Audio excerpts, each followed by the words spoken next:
Oh, what's up, everybody? Thank you so much for tuning into my live. Today is another Minecraft Monday, and on this Minecraft Monday, we are going to be developing this area down here. So first we got to flatten it out a little bit, and then we got to add some fences, and we're going to start the farms, because pretty much that's how you survive. Just like real life, you need farms for food. And particularly to Minecraft, yeah, we need farms to be able to quite literally do anything, such as enchant or any kind of good thing in this game. Take some farms, specifically cows, because you get leather and steak out of them.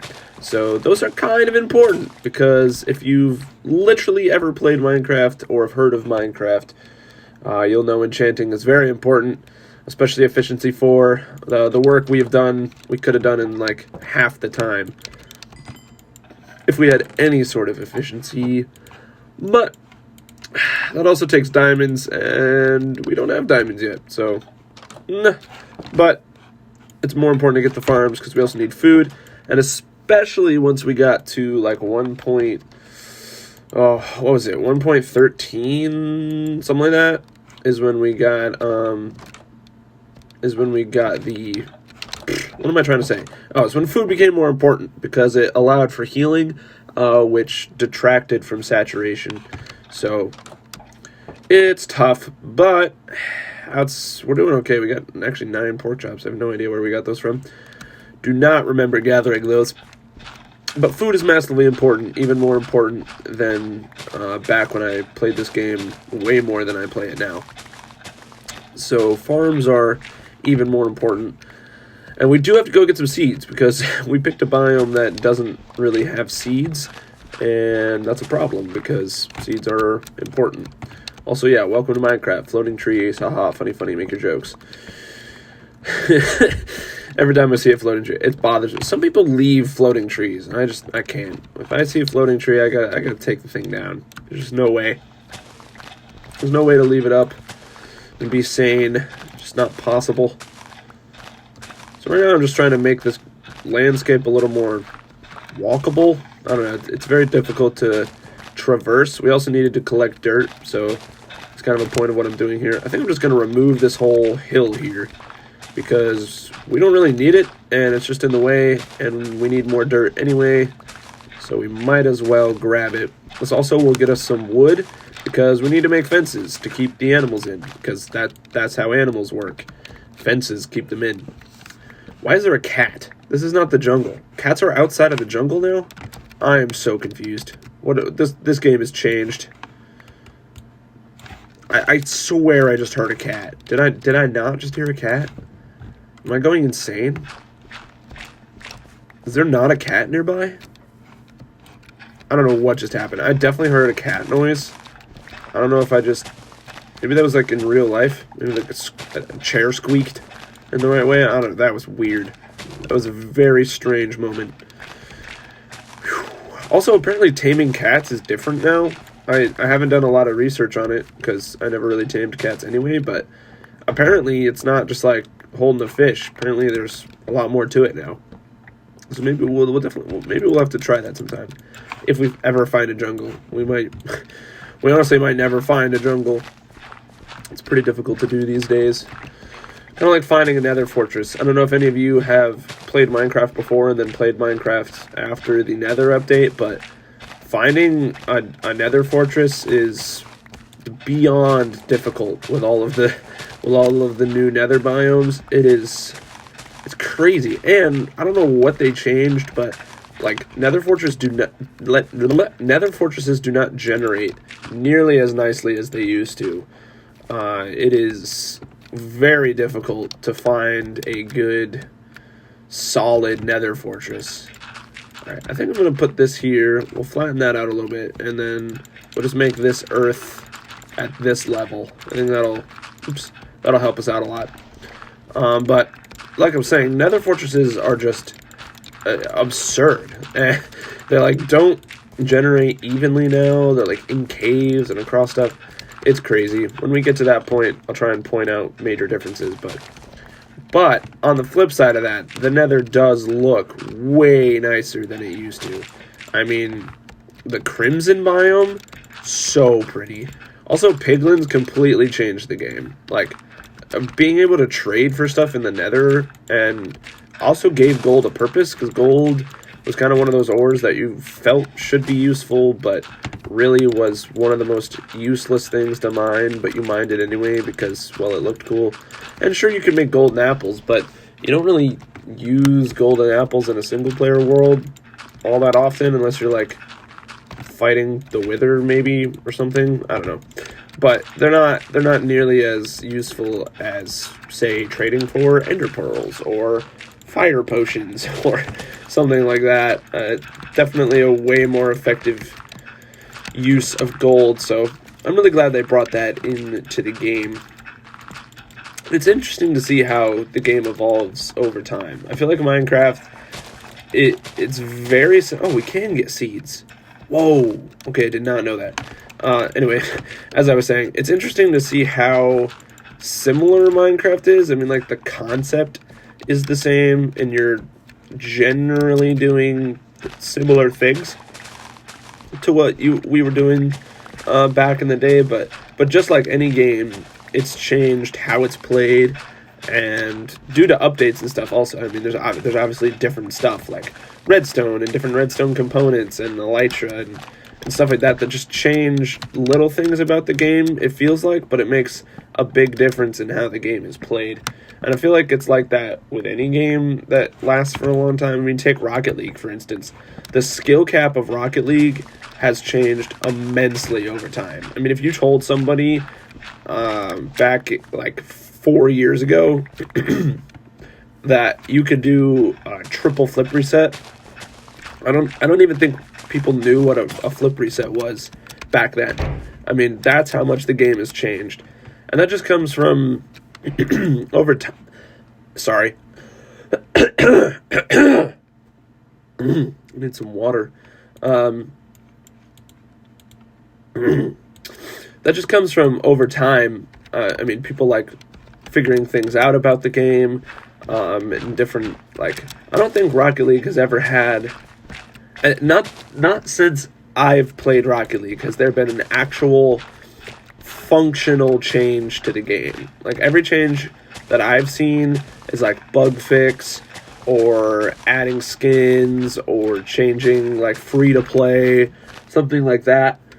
But a game like Minecraft, when they change it, they change how the actual game is played. Like, they add in grass, or just something like they make different colored stairs, stuff like that actually changes the game.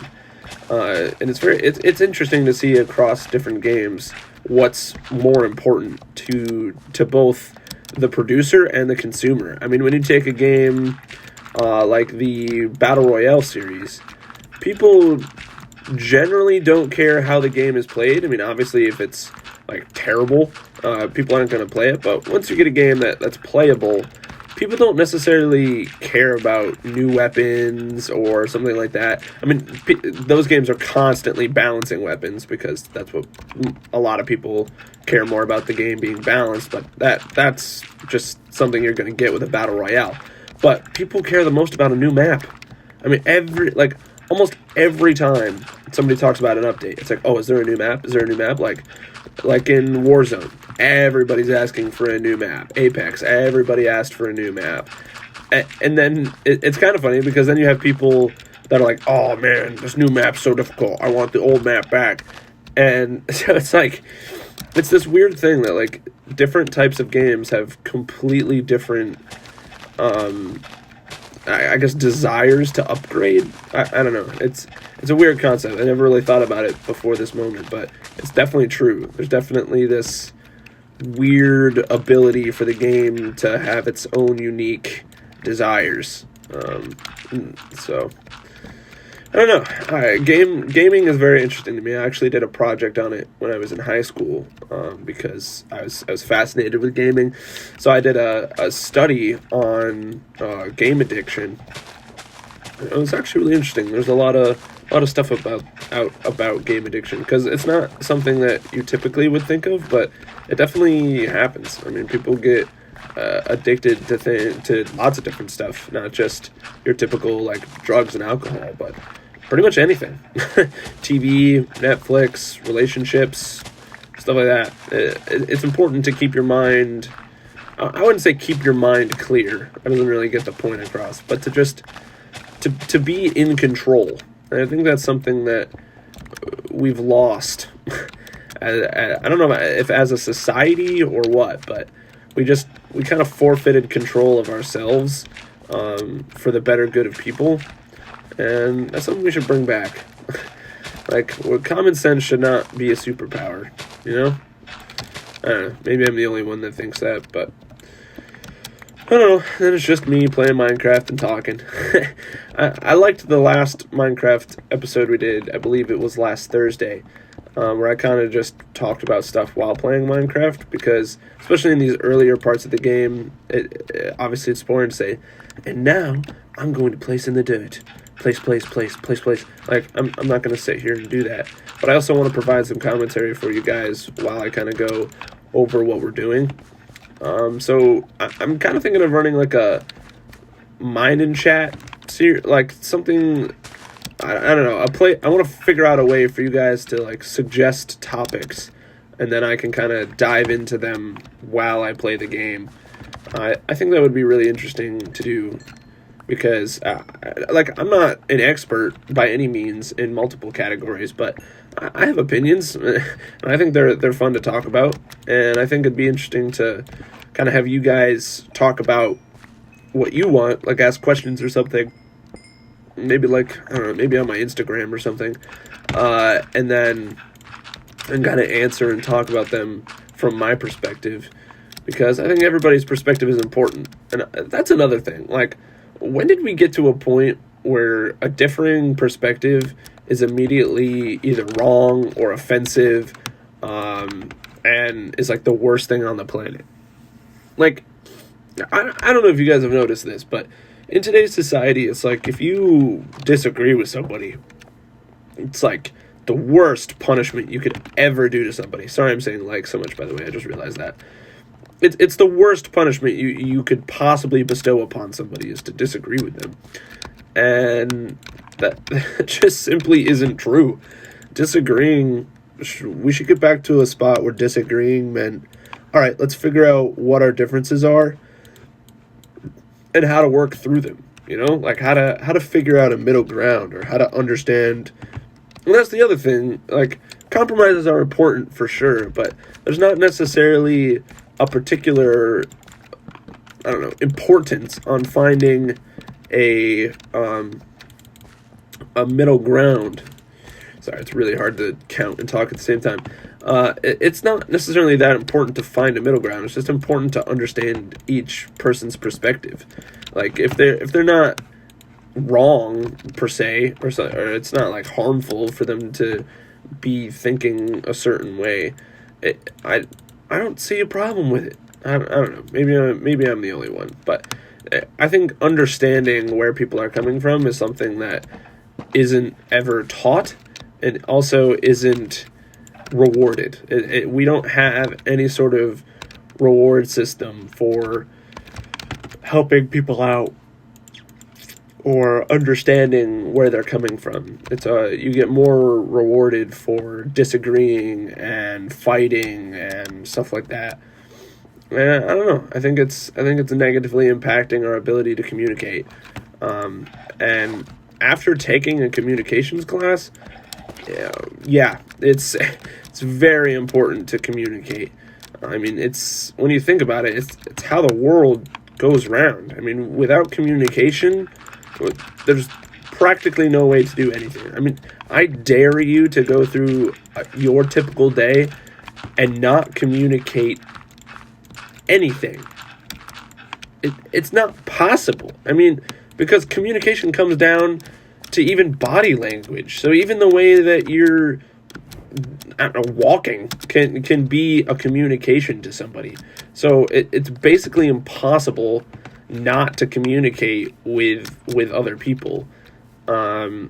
And yeah, I don't know. It's something that we've just overlooked as a society. And I think even if we had like simple classes in like a high school setting, for example, of just how to effectively communicate with your peers or something to that extent, would be extremely useful, because it's not something that is taught, and I think that should change, because communication is important, and it's something that we are not good at as a society.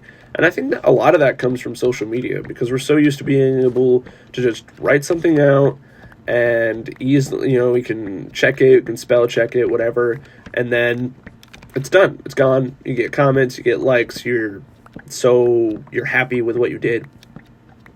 And that simply just isn't the case for real life. I mean, you don't sit here and talk, and obviously sometimes people will clap or whatever, like if you're in a play or something, but it's not typically how communication works. Typically, you communicate something, and then you receive feedback on what you've communicated, whether positive or negative. And people don't know how to take negativity. It's like, I don't know. It's difficult to fix, because it's kind of just something you have to learn how to accept and how to take. But I feel like we could communicate more effectively as a population, I guess, if that makes sense. Just there's better ways to do what we're doing, and we need to start doing them that way.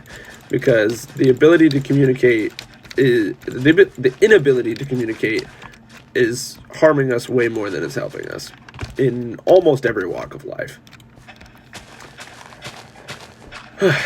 There. That's my random rant for the day. That we need to communicate. Speaking of education, am I the only person that thinks like the way we educate needs to change?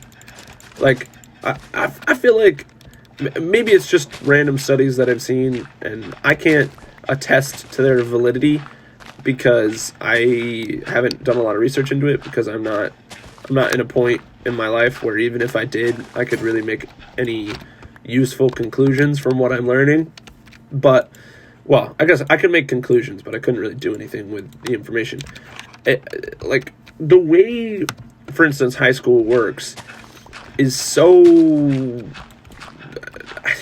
not necessarily wrong. I mean, obviously we have people that are just fine with how it works, but it's not effective. There's way better ways to not only educate, but to prepare children for society. Because I think most of us can agree that's the point of education. You get educated so that you're ready to do what you want to do. And when you get to college, obviously that's more specified, so that's more like, actually, discovering a major and stuff like that. But in high school, when you're done with high school, I feel like you should be ready for one of two options: work or college. If you choose work, you're choosing, a simpler job that it takes skills from high school. And if you choose college, you're working towards getting a more complicated and complex job. And there's obviously nothing wrong with either. It's just how different people are. Everybody is, well, I can't say everybody's useful, because there just simply are people that choose neither. But if you choose one of those options, you're doing something helpful, hopefully.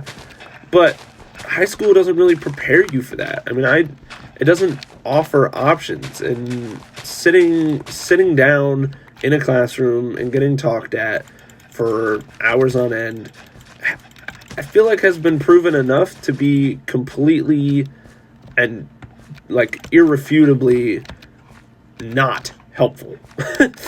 And maybe I'm the only one. Maybe I don't know. And it's hard for me to say something like that, because school was okay for me. School was fine. But I mean, I myself found school very boring and very just, I didn't really see the point of it. It was just kind of a means to an end, which was tough. But if school was more I don't even want to say entertaining, because that gives off the wrong vibe. But if school was more, all right, let's not hold seats. If school was more effective, I think that's really my problem with schooling as it is now. Is I feel like even college just isn't completely effective in how we do it, and I think the reason that we don't change it is because that's a scary change. It's like replacing every single telephone pole in the United States. It's something that you simply don't just start on a Monday and finish on a Tuesday kind of thing. It's something that takes time and effort, and I think people get too comfortable too quickly these days, and I think that's a much larger problem that is, I don't really know how to fix that. Maybe education. Maybe that's where we need to start, is educate people on how to be motivated and how to actually do something. I mean, obviously this is not the case for everyone, and please don't take what I'm saying and think about it that way. Obviously there are situations in which there are outliers for every set of data, and this set of data included, but there are, I would argue, thousands of people that are sitting on a couch right now watching Netflix, and they are perfectly content with simply watching Netflix, going to bed, waking up, going to their 9 to 5, and going back to bed. And there's not necessarily something inherently wrong with that, but I think if that's all you're doing, you need some extra thing, some hobby, something that you're doing. And I don't know, obviously some jobs are more demanding than others, and certain jobs are more critical than others, but I just feel like we can be doing so much more with our time than just getting home, sitting, watching Netflix, going to bed, and starting the day over. I just think there's more to it than that, and we need to get back to a society where we figure that out. It's the whole innovation thing. I mean, think about how hard farmers work. We should all be working that hard, not necessarily at farming, obviously, but at something. And also, the other point I was going to make, that was kind of a side point. There are people that just sit around. Those are the people that bother me the most. I can't. There is always something to be done.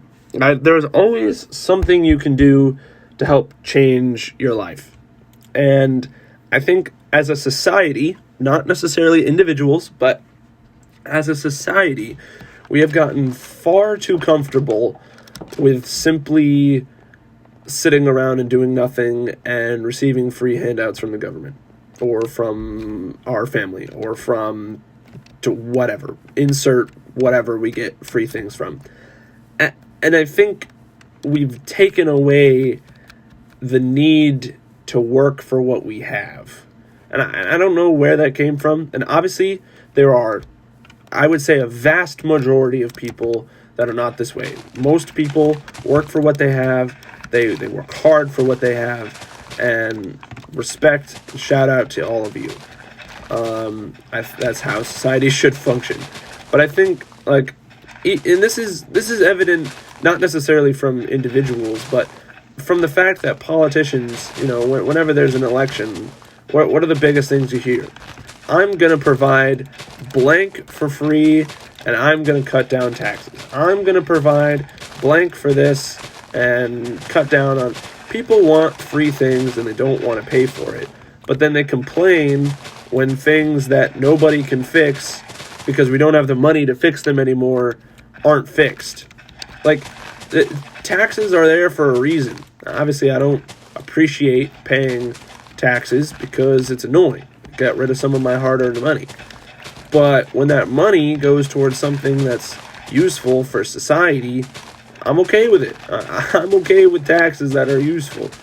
But when my taxes are going towards effectively nothing because we're just paying from debt anyway, so why even have taxes? I mean, we're in trillions of dollars of debt, which I want to figure that out. That's something I want to research on my own sometimes. Who do we owe money to? Why aren't we paying it back? But anyway, that's a whole other topic. Maybe I'll talk about that for a whole episode. as a business student, that's something that jibes with me. Do people say jibes anymore? Am I the only one? I don't know. But back to my point, I think, like, politicians, evident by the fact that politicians that are trying to get elected are using these types of terms, shows that we aren't willing to work together nearly as much as we should, A, and B, we're not willing to work on ourselves. We want to get free stuff, and we don't want to work for it.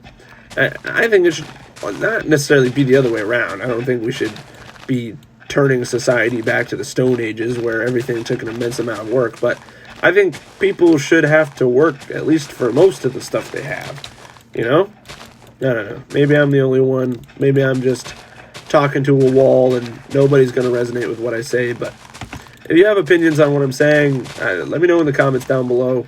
I'd be extremely interested in what everybody has to say about any of the topics I've discussed today. And I know I kind of went on a lot of different tangents and I didn't explain most of them fully, but we don't have a lot of time here. So if there's a particular thing that I mentioned during this episode that you'd like me to go over further, let me know. And next episode, I will try and go over that, or maybe I'll even make a video specifically talking about that topic, because I think social media should be a place where we talk about problems and try to fix them.